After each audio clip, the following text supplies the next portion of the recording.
Welcome back everyone. Today we're going to explore what words we use after saying am, is, or are in English.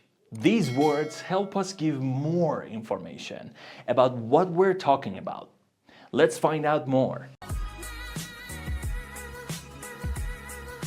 What we use after the to-be verbs in English language.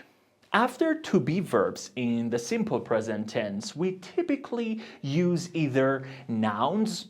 These are words that name a person, place, thing, or idea. They come after the to-be verb to identify or describe the subject. For example, she is a doctor.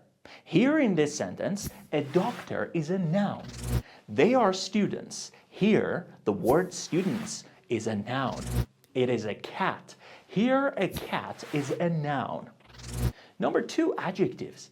These are words that describe or modify nouns. They come after the to-be verb to provide more information about the subject. For example, she is intelligent. Here the word intelligent is an adjective. They are busy. The word busy is an adjective. It is small. Here the word small is an adjective. Adverbs of place or time is the third thing that come after the to-be verbs.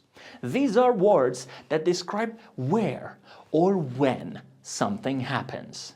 They can also come after to-be verbs to provide additional information about the subject. For example, she is here. The word here is an adverb of place. They are at home. Here the phrase at home is an adverb of place. It's late. The word late is an adverb of time. I hope you understand better now what comes after am, is, and are in English language.